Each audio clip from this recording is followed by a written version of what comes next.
ചെയ്തിരിക്കുന്നത്. അതായത് പ്രധാനമന്ത്രിയെ അവഹേളിച്ചുവെന്ന പരാതിയെ തുടർന്നാണ് ഈ ജാൻമണിയെ ചോദ്യം ചെയ്യാൻ കോഴിക്കോട് സിറ്റി സൈബർ പോലീസ് സ്റ്റേഷനിലേക്ക് ഇന്ന് വിളിച്ചു വരുത്തിയിരുന്നു. ഇതിനെ തുടർന്ന് ചോദ്യം ചെയ്തതിനു ശേഷം അറസ്റ്റ് രേഖപ്പെടുത്തുകയായിരുന്നു. ജാമ്യം ലഭിക്കാവുന്ന വകുപ്പുകൾ ചുമത്തിയതിനാൽ സ്റ്റേഷൻ ജാമ്യത്തിൽ തന്നെ ഈ ജാൻമണിയെ വിട്ടയക്കും.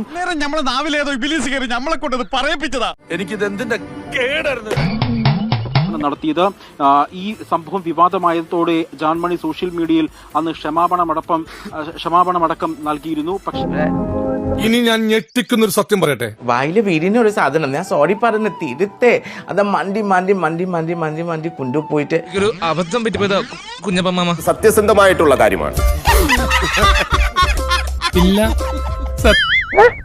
അമ്മ ഇല്ല, അച്ഛനും ഒബ്വിയസ്ലി പേടിച്ചു പോവും.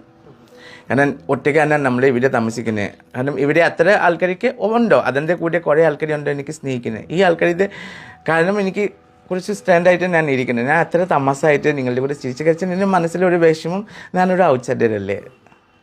അത് ഇവിടെ അങ്ങനെ എന്താ ഉദ്ദേശിച്ചു? ഉള്ളിൽ അർത്ഥമുണ്ട്.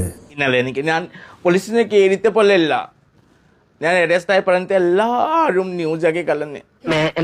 ഇങ്ങനൊന്നും ചെയ്യില്ല, അഞ്ചാറബത്തൊക്കെ എല്ലാവർക്കും. എന്റെ അമ്മേ എന്തൊരു വേദന.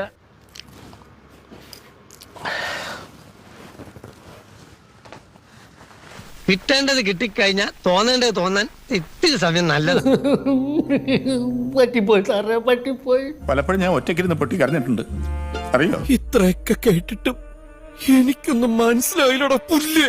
ഇത് ഞാൻ അങ്ങോട്ട് ചോദിക്കേണ്ട ചോദ്യമല്ലേ? ക്ഷമിക്കണം, ആളറിയാതെ പറഞ്ഞു പോയതാണ്. മതി മതി, ഇപ്പൊ തന്നെ ആകെ നാറി. ഒരു കാര്യം പറയാം, ഇനി അധികം പരസ്യപ്പെടുത്തണ്ട കേട്ടോ.